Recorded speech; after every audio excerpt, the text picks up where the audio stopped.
The ring was destroyed, the darkness was vanquished, Aragorn and the forces of the West had prevailed over evil. Aragorn's hands, once calloused by the hilt of a blade, would henceforth trace the carved arms of a throne as he settled into his new role as the High King of Gondor and Arnor. But what do we know of his rule? What laws and judgments did he enact? Was the War of the Ring his last war? Or did he go on to lead great armies in the defense of his new realm? Using animated maps and previously unseen lore-friendly artwork, we will answer all of these questions and more as we tell the tale of Aragorn's life and rule after the War of the Ring.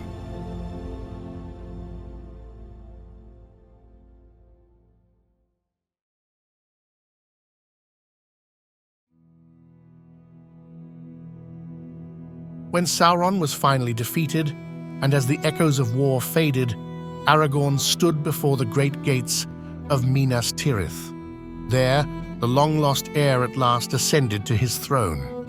He would henceforth be named King Elessar, the Elfstone, a name shaped by fate and bound to the luminous gem that had traveled through the ages to rest upon his chest.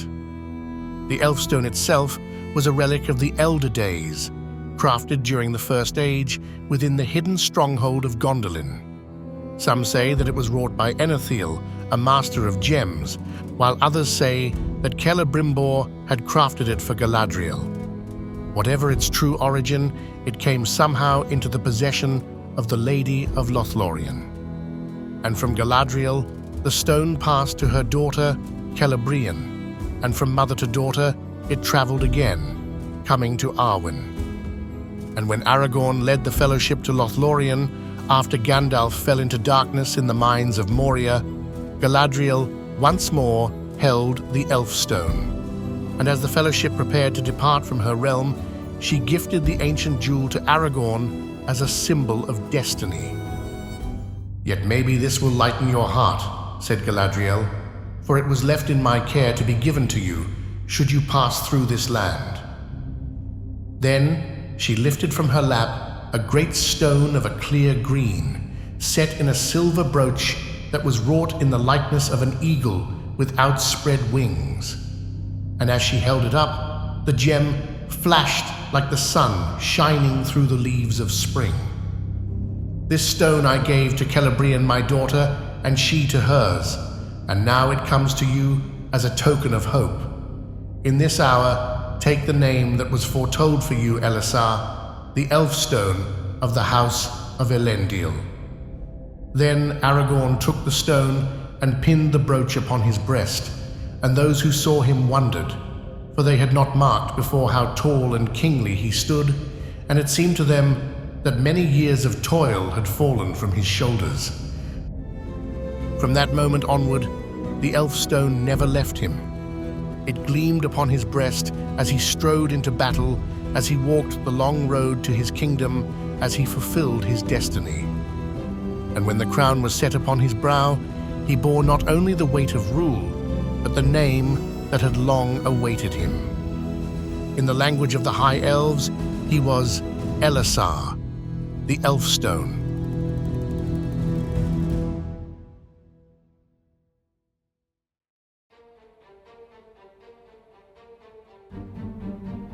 Aragorn rose as the 26th King of Arnor, the 35th King of Gondor, and the first High King of the reunited kingdom. His ascension marked the reunification of a broken realm. For centuries, Arnor and Gondor had stood apart, estranged since the fall of Isildur. But with the crowning of Aragorn, Elendil's kingdom was finally restored. It was the pride and wonder of the Northern Line that though their power departed and their people dwindled, through all the many generations, the succession was unbroken from father to son. After Elendil and his sons led the survivors from the fall of Numenor to Middle-earth, they carved two great realms from the wilderness, Gondor to the south and Arnor to the north. Yet though Isildur and Anarion ruled in Gondor, they were not kings in their own right. Their father, Elendil, bore the mantle of High King, his rule stretching over both lands, his will carried out by his sons in the south. However, the rule of Elendil was ended when the last alliance of men and elves marched to make war upon Sauron.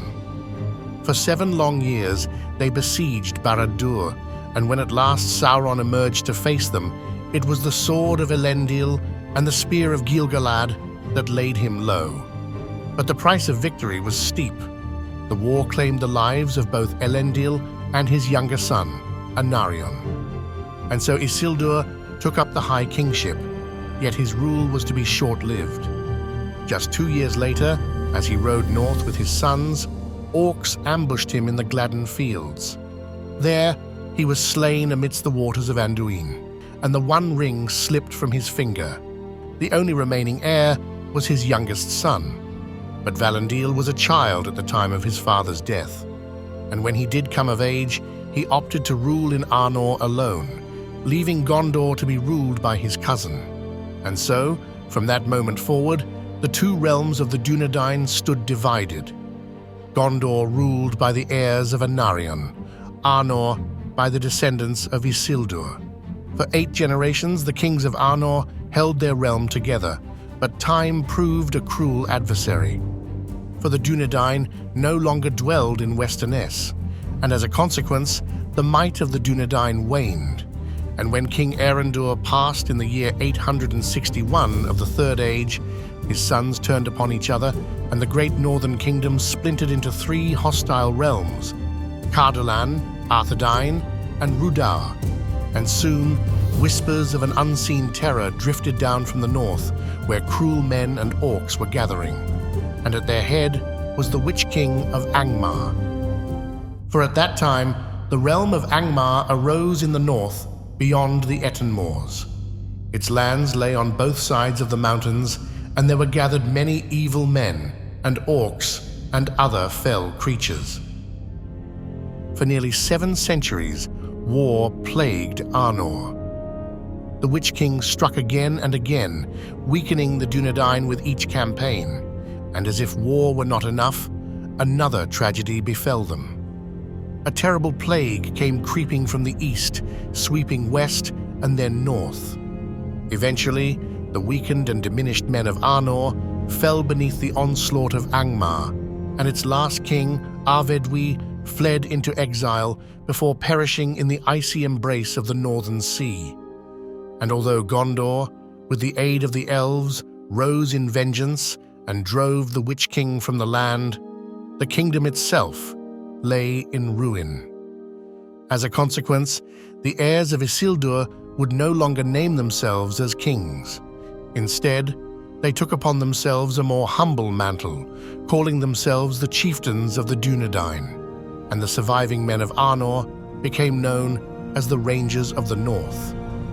Aragorn was the last of these chieftains, heir to a throne long buried beneath the sands of time. And yet, with the advent of the War of the Ring, fate stirred once more.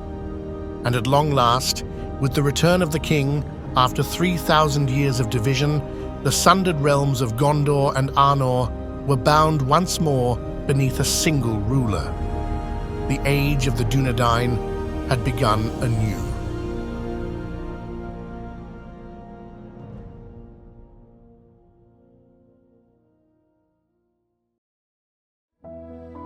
In the days that followed his ascension, Aragorn took his place upon the throne in the Hall of the Kings, where he weighed the fates of men and delivered his judgments with wisdom and grace. From distant lands, envoys traveled to Gondor. From the south, from the east, from the shadowed edges of Mirkwood, and from Dunland, many came seeking audience with the ruler who shaped the course of a new age in Middle-earth. And there were men who had come to Gondor in service to Sauron. In defeat, they had laid down their arms, and Aragorn had a choice set before him. Should he make an example of these men, or would he show mercy to those who stood against him on the field of battle? Aragorn chose to pardon them, allowing them to return to their homes, where they could now live free lives, untouched by Sauron's manipulation. and to the people of Harad in the south, he extended the hand of peace, setting their people on a path which could lead them away from the bitterness of old wounds. The king honored Faramir, the noble steward, by gifting him the fair lands of Ithilien to rule as his personal princedom, bidding him to make his home among the hills of Emin Arnon, where the great city would ever remain within his sight. And when Beregond was brought before the king, Aragorn showed wisdom and mercy when passing judgment upon him. Although he was not present in the Peter Jackson films, in the books, Beregond was a man of the Tower Guard who disobeyed his orders in order to rescue Faramir from his father Denethor. In doing so, he had spilled blood within the Sacred Hallows, and he had forsaken his duty, abandoning his post. By the law of ages past, such deeds bore the sentence of death. Yet Aragorn, in his wisdom, looked upon Beregond not as a traitor, but as a man who had chosen loyalty to his captain over blind obedience to a murderous steward. All penalty is remitted for your valor in battle, and still more because all that you did was for the love of the Lord Faramir. Nonetheless, you must leave the guard of the citadel, and you must go forth from the city of Minas Tirith. Then the blood left Beregond's face, and he was stricken to the heart and bowed his head. But the king said, "So it must be. For you are appointed to the White Company, the guard of Faramir, Prince of Ithilien, and you shall be its captain and dwell in Emin Arnon in honor and peace, and in the service of him for whom you risked all to save him from death." And then Beregond, perceiving the mercy and justice of the king, was glad, and kneeling kissed his hand, and departed in joy and content. King Elessar would also restore the Great Council of Gondor, ensuring that the wisdom of the steward and the council would continue to shape the destiny of the realm. The council itself was made up of lords and captains whose duty it was to advise the kings of Gondor using hard-won knowledge gained upon the battlefield, and with wisdom gained during their years of statesmanship. By breathing life back into this time-honored assembly, Elessar proved himself not a ruler who sought to command alone, but one who understood that strength lay in the wisdom of many. King Elessar also turned his attention to that most vital of bonds between nations, which was forged in blood and bound with oaths sworn in days long past. The alliance between Gondor and Rohan, sealed in the time of Eorl, stood unbroken by the passage of years. Hear now, all peoples who bow not to the shadow in the east.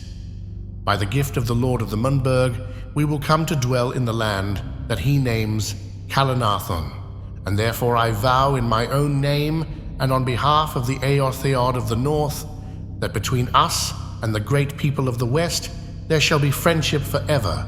Their enemies shall be our enemies. Their need shall be our need.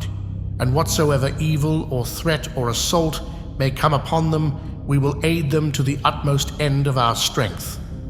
This vow shall descend to my heirs, all such as may come after me in our new land, and let them keep it in faith unbroken, lest the shadow fall upon them and they become accursed. Now, as the world stirred from the shadow of war, it fell to King Eomer of the Mark and King Elessar of the reunited kingdoms to now stand by these words, ensuring that the friendship between these two great nations endured. And so, with glad hearts and the warmth of friendship, the two great kings reaffirmed their ancient vows of fellowship. And there was another matter to attend to the north of the Riddermark. For upon Rohan's borders, Isengard was now changed, no longer a place of dark schemes, but one transformed by the labors of the Ents. And Aragorn offered them the valley of Narn Curunir, and adjoining lands to the west of the Misty Mountains, where their roots could dig deep, and the shepherds of the trees could tend their flock in peace. But I will give to Ents all this valley to do with as they will, so long as they keep a watch upon Orthanc and see that none enter it without my leave. When this valley is filled, there is room and to spare west of the mountains, where once you walked long ago." And it was not only the Ents who would be gifted lands of their own. The slaves who had known only servitude to Sauron stood free at last. Their lives had been shaped by toil in the southern part of Mordor, where they labored to feed the legions of their master. But no longer. The southern lands of Mordor in which they dwelt had been spared from the ruin of Mount Doom, and it was now given to them by the conquering king to rule as their own. And the Druedain, who were a tribe of primitive men, also found themselves enriched by King Elessar's rule. The ancestors of the Druedain were amongst the men who had set forth from Hildorian in the First Age, yet they had ever faced persecution at the hands of other men. And in Middle-earth, they retreated into forests, becoming a secretive and mysterious folk. Although it was omitted from the Peter Jackson films in the last days of the War of the Ring, the Druedain chieftain, who was named Gan-Buri-Gan, warned the Rohirrim who rode to the aid of Gondor that they were riding directly into the jaws of an enemy ambush. He guided the riders through the secret pass of Stonewain Valley so that they might reach the White City before it fell. For this, King Theoden would have granted them gold and honor, but the Druedain asked for nothing but solitude. They simply wished to be left in peace within their forest and to no longer be hunted by other men. And in the days after the war, when the dust of battle had settled, Elessar himself decreed that their wish be honored. Henceforth, Druedain Forest was theirs and theirs alone, a sanctuary where none would trespass without their leave. Yet perhaps the most charmed of those who flourished under Elessar's reign were the hobbits of the Shire. With the restoration of the throne, the Shire was named a free land within the reunited kingdom, its borders safeguarded, its people left undisturbed by the burdens of the wider world. And never again would the big folk set foot within the bounds of the Shire by royal decree. Aragorn also gifted new lands to the hobbits. The Shire would now stretch westward to the Tower Hills, where many found new homes in the green expanse which would become known as Westmarch. Pippin was named as Thane of the Shire, Merry was named as Master of Buckland, and Sam became Mayor of Mitchell Delving. And each hobbit who held these offices also had the honor of being counted amongst the councillors of the North Kingdom. But before all of this took place, before the hobbits returned to their hills and hearths and stepped once more into the quiet rhythm of Shire life, the king had one final request. He bade them stay a while longer in Minas Tirith, before the road at last led them home.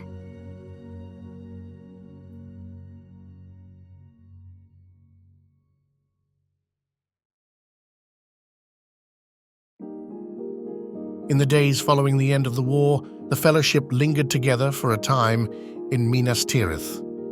Though the road home called, Aragorn would not yet have them depart, and so the hobbits remained in the company of Legolas, Gimli, and Gandalf. Together, they dwelt in a fair house, and they wandered the streets of Minas Tirith at their leisure as honored guests in the city of the newly crowned king. "At last all such things must end," he said, "but I would have you wait a little while longer, for the end of the deeds that you have shared in has not yet come. A day draws near that I have looked for in all the years of my manhood, and when it comes, I would have my friends beside me." But of that day he would say no more. Then came a day when Gandalf was nowhere to be found. For that night he went forth with Aragorn at his side, stealing away beyond the city walls. They came to the southern feet of Mount Mindolluin, the great mountain which loomed in silence above Minas Tirith. There, beneath the ghostly gleam of the moon, they came to a hidden path. Up they climbed until at last they stood in a high field.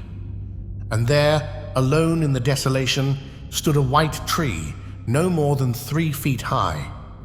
Then Aragorn cried, "Yeah, Utu vienes, I have found it. Lo, here is a scion of the eldest of trees, but how comes it here? For it is not itself yet 7 years old." And Gandalf coming looked at it and said, "Verily, this is a sapling of the line of Nimloth the Fair, and that was a seedling of Garlathelion, and that a fruit of Telperion of many names, eldest of trees. Who shall say how it comes here in the appointed hour? But this is an ancient hallow, and ere the kings failed, or the tree withered in the court, a fruit must have been set here. For it is said that, though the fruit of the tree comes seldom to ripeness, yet the life within may then lie sleeping through many long years, and none can foretell the time in which it will awake. Remember this, for if ever a fruit ripens, it should be planted, lest the line die out of the world. Here it has lain hidden on the mountain, even as the race of Elendil lay hidden in the wastes of the north. Yet the line of Nimloth is older far than your line, King Elessar." With gentle hands, Aragorn knelt and touched it, and the young tree yielded itself without harm. A gift sent forth from the past. He bore it back to the citadel, his heart light with the knowledge that the waiting was nearly at an end. And in the courtyard by the fountain, he planted the sapling, where it grew and bloomed.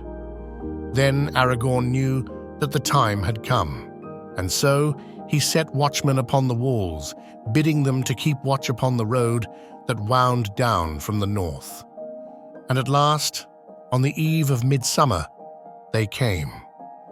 Down the long road travelled the procession of the elves. Amongst them were Elladan, Elrohir, Glorfindel, Galadriel, Celeborn, and Elrond, riding side by side with his daughter Arwen, the even star of her people. And Frodo, when he saw her come glimmering in the evening, with stars on her brow and a sweet fragrance about her, was moved with great wonder, and he said to Gandalf, "At last I understand why we have waited. This is the ending. Now, not day only shall be beloved, but night too shall be beautiful and blessed, and all its fear pass away." Thus, upon the day of midsummer in 3019 of the Third Age, King Elessar, the Elfstone, finally took Arwen Undormiel as his queen.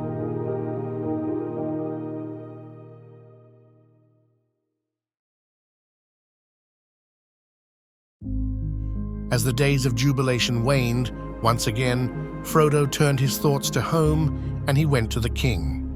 He found Aragorn seated with Queen Arwen. The fountain murmured beside them as Arwen sang a song of Valinor. And there, the white tree of Gondor stood in bloom. The king rose to greet his friend, and he told Frodo that he knew why he had come. Frodo admitted that he missed Bilbo and that he wished not to delay their reunion any longer.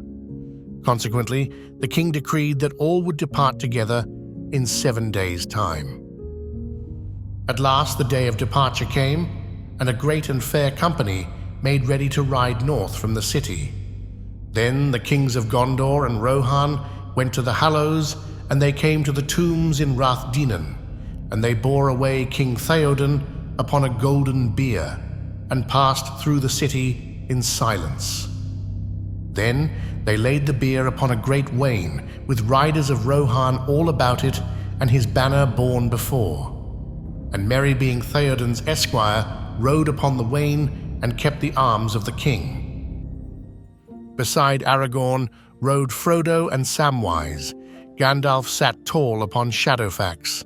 Pippin rode among the knights of Gondor, while Legolas and Gimli, as ever, rode upon Arod together. And there, amidst the noble company, rode the elves, like a fading dream that would soon pass into twilight, never to return. Never before had any king of the Mark been honored with such an escort, a host out of legend riding to see Theoden home. 15 days and nights they journeyed, and at last Edoras rose before them. There, among his people, King Eomer stood tall, and in the hall of Meduseld he gave proclamation of a union that would bind Gondor and Rohan.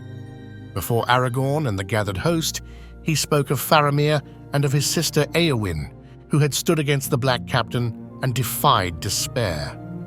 And there, in the great hall, their betrothal was made known. "No niggard are you, Éomer," said Aragorn, "to give thus to Gondor the fairest thing in your realm." Then Éowyn looked in the eyes of Aragorn, and she said, "Wish me joy, my liege lord and healer." And he answered, "I have wished thee joy ever since first I saw thee. It heals my heart to see thee now in bliss." After 3 days, the men of the Mark made ready to lay Theoden to rest. Upon the barrowfield beneath the open sky, a mound was made ready for him, covered in green grass and white evermind. And there he would rest beside the 7 sires of his house. After paying their respects, the company rode on to Helm's Deep, and for 2 days they tarried in the stronghold of Rohan before setting forth once more, pressing northward to Isengard. There they found that the Ents had been at work. The stone ring of the fortress had been cast down, and in its place many trees now grew. Under the rustling canopy they met Treebeard. Aragorn gave his thanks to the ancient Ent, swearing that the deeds of his kind would not be forgotten in Gondor nor in Rohan for as long as the White Tree stood. It was at this meeting that Treebeard informed Gandalf that he had decided to release Saruman, though not before taking the keys of Orthanc from him. And now he gave them to Aragorn, for Orthanc had belonged to Gondor, and now it was returned. And Treebeard told them that any who wished to do so could pass through Fangorn if it would shorten their journey. And so it was that Legolas and Gimli chose to part ways with the company and seek out the deep places of the Entwood. And with their going, the Fellowship of the Ring was at last sundered. "Here then at last comes the ending of the Fellowship of the Ring," said Aragorn. "Yet I hope that ere long you will return to my land with the help that you promised." "We will come, if our own lords allow it," said Gimli. "Well, farewell, my hobbits. You should come safe to your own homes now, and I shall not be kept awake for fear of your peril. We will send word when we may, and some of us may yet meet at times. But I fear that we shall not all be gathered together ever again." The road carried the remaining company ever onward to the Gap of Rohan, where at last the time came for Aragorn to take his leave. The king turned to Pippin, telling him that though he rode now for home, he was still a knight of Gondor, and though he was granted leave, his service was not ended, and one day perhaps he would be recalled. He reminded the hobbits that their beloved Shire lay within the bounds of the Northern Kingdom, and he assured them that in time his path would lead him there, where one day, beneath familiar skies, they would meet once more. Though Aragorn vowed to reunite with the hobbits, he could not offer the same promise to those amongst the Elvenkin. For many were leaving Middle-earth never to return, and amongst the elves who would soon make their last journey across the Western Sea was Elrond, the one who had once named him Estelle, who had sheltered and raised him in the sanctuary of Rivendell. Through the years of shadow, as Arnor crumbled and lay silent in ruin, it was Elrond who had preserved the remnants of Aragorn's broken kingdom, ensuring that the blood of kings would endure. But soon, Elrond would be able to guide Aragorn no longer. No letters would pass between them, and there would be no chance meetings on the long roads of Middle-earth. For Elrond would soon embark upon the straight road to the distant shores of Aman, where no mortal could follow. With that, they parted, and it was then the time of sunset.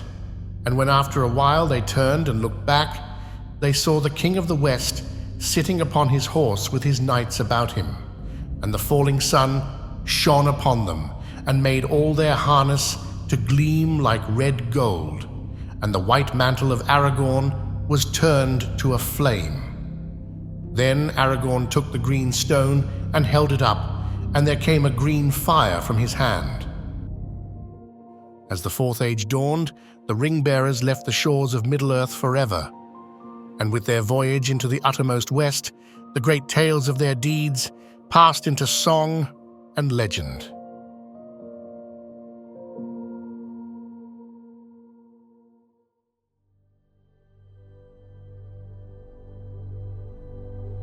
When Elessar took the throne of Gondor, as the White Tree bloomed anew, his was the work of renewal, of reforging what time and war had broken and decayed.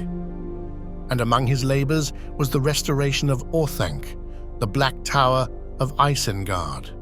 And there, amid the dust of ruin, were found treasures long thought lost, heirlooms of Eorl the Young, stolen from Edoras by Grima in the days of King Theoden's weakness. Yet there were things older and more wondrous still. In a casket on a high shelf, two things were laid. One was a small case of gold attached to a fine chain. It was empty and bore no letter or token, but beyond all doubt, it had once borne the ring about Isildur's neck.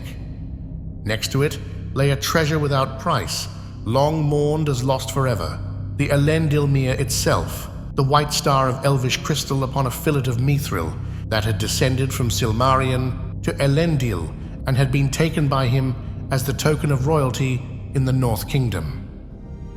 This was no common jewel. It was the Star of the North, a treasure of the first High King. In its absence, the kings of Arnor had worn a likeness of it, a jewel wrought in Imladris by skilled elven hands, fair but lesser. Yet now the true Elendilmere shone in the hands of the king once again, the fire of its making undimmed by time. It was an heirloom beyond price, yet it was more than that. It was a bond between past and present, between Elendil and the king, who would now restore their greatness. When he returned to the north, he took once more the throne of Arnor, and it was there, upon the shores of Lake Evendim, that Arwen herself placed the Elendilmere upon his brow. Yet Elessar was no fool. He knew too well the price of hubris, the perils of pride. The Elendilmere had been lost once before, and he would not risk it again. And so he wore it only on the highest of days, when the North Kingdom called for its king in all his splendor. And Aragorn had reason to fear that history may repeat itself, for although Sauron had fallen, his malice had not wholly perished from the world, and the corruption of Morgoth was ever a stain upon the world.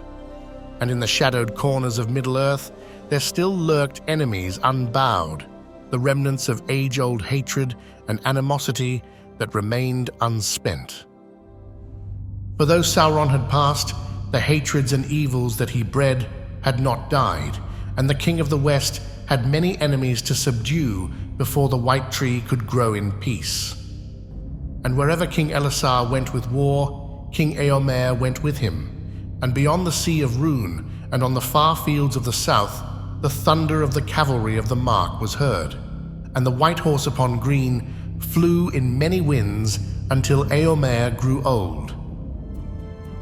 And so Elessar took up arms again, leading his host in battle, driving forth those who would not yield, until at last Gondor stood as strong as it had in the golden age of the Ship Kings, when its borders stretched to the far reaches of the east and south.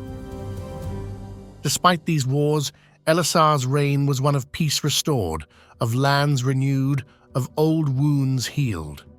And chief among the lands he turned his attention to was the northern realm of Arnor.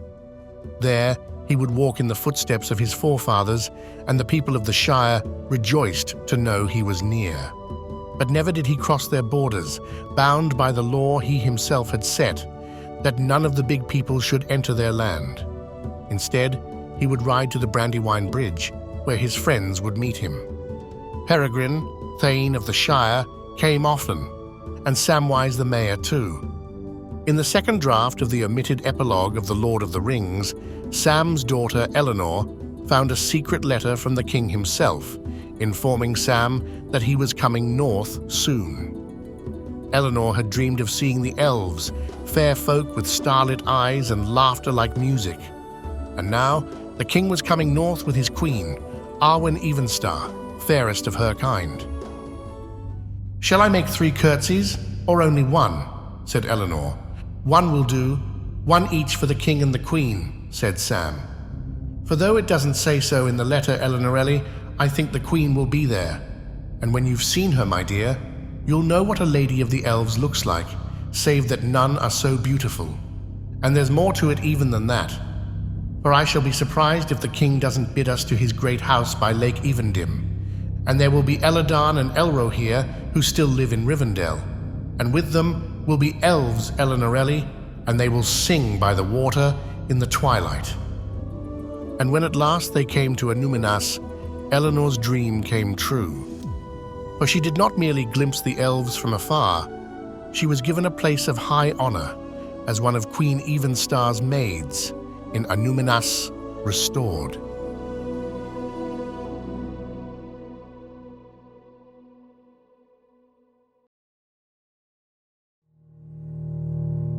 Time moved relentlessly on as a river carving its way through the mountains of fate.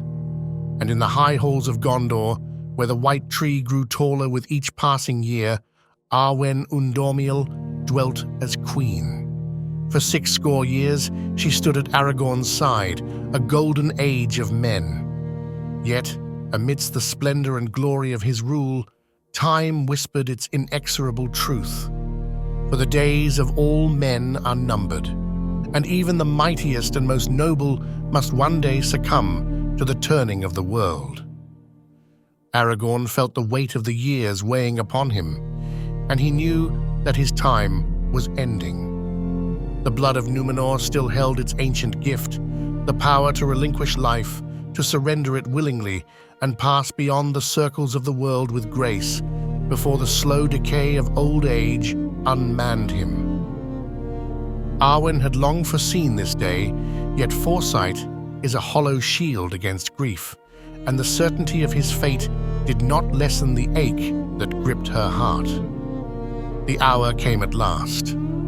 In the hushed corridors of the House of Kings, Aragorn lay himself down upon the bed, prepared for him. Before him stood Eldarion, his son, to whom he entrusted the winged crown of Gondor and the scepter of Arnor. Then, those who loved him took their leave, their footsteps fading into the silence beyond, until, at last, only Arwen remained. "Lady Undormiel," said Aragorn, "the hour is indeed hard, yet it was made even in that day when we met under the white birches in the garden of Elrond, where none now walk. And on the hill of Cairn Amroth, when we forsook both the shadow and the twilight, this doom we accepted. Take counsel with yourself, beloved, and ask whether you would indeed have me wait until I wither and fall from my high seat, unmanned and witless. Nay, lady, I am the last of the Númenóreans and the latest king of the elder days, and to me has been given not only a span thrice that of men of Middle-earth, but also the grace to go at my will and give back the gift. Now, therefore, I will sleep." "Estelle! Estelle!" she cried, and with that, even as he took her hand and kissed it, he fell into sleep. Then a great beauty was revealed in him, so that all who after came there looked on him in wonder, for they saw that the grace of his youth and the valor of his manhood and the wisdom and majesty of his age were blended together. And long there he lay, an image of the splendor of the kings of men in glory, undimmed before the breaking of the world. The light of Arwen's eyes darkened upon that day, and she could not remain in Minas Tirith. She bid farewell to her son Eldarion, to her daughters, to all whom she had cherished in the world of men. And then she turned from the White City, her steps leading her northward, into lands where she and Aragorn had once dwelled together for a time, long ago.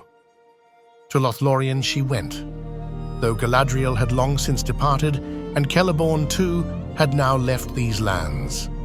No voices of elves filled the glades with song, and the trees stood silent, its splendor already drifting into memory. Yet Arwen remained in those woods, for it bore the memory of her betrothal to Aragorn.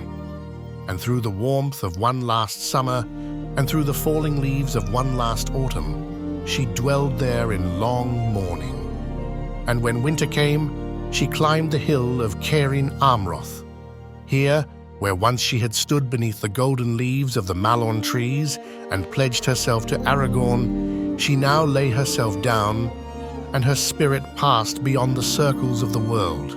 And the years turned, and the stars wheeled above, until the world was changed, and the Elenor and Nifredil bloomed no longer, east of the sea.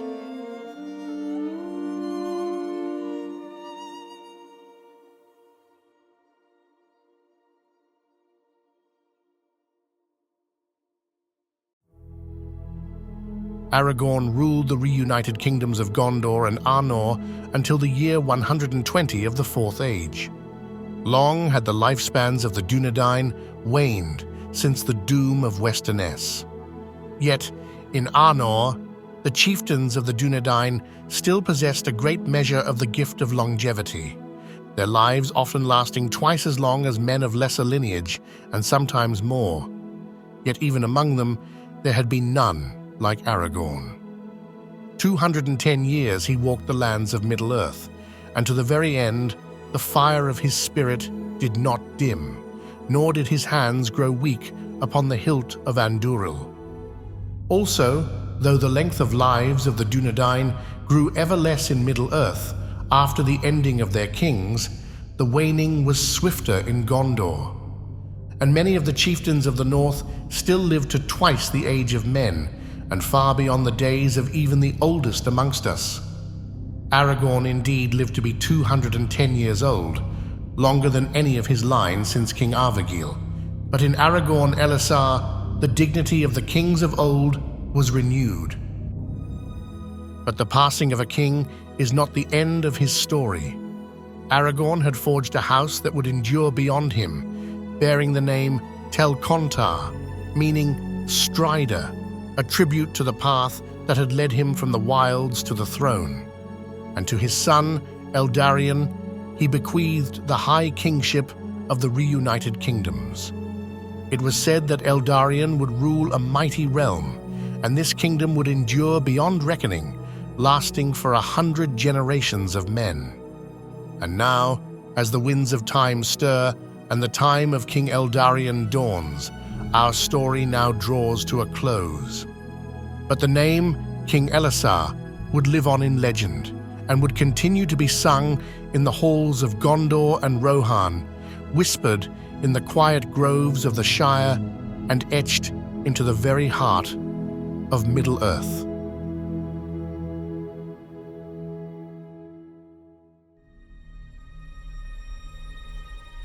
Thank you very much for tuning into Realms Unravelled. We would like to take this opportunity to light the beacons and call for aid. If you did enjoy this video, we would ask that you kindly click the like button below. Also, we would be very grateful if you would consider subscribing and clicking on the bell icon. And until next time, farewell, fellow explorers of Middle-earth.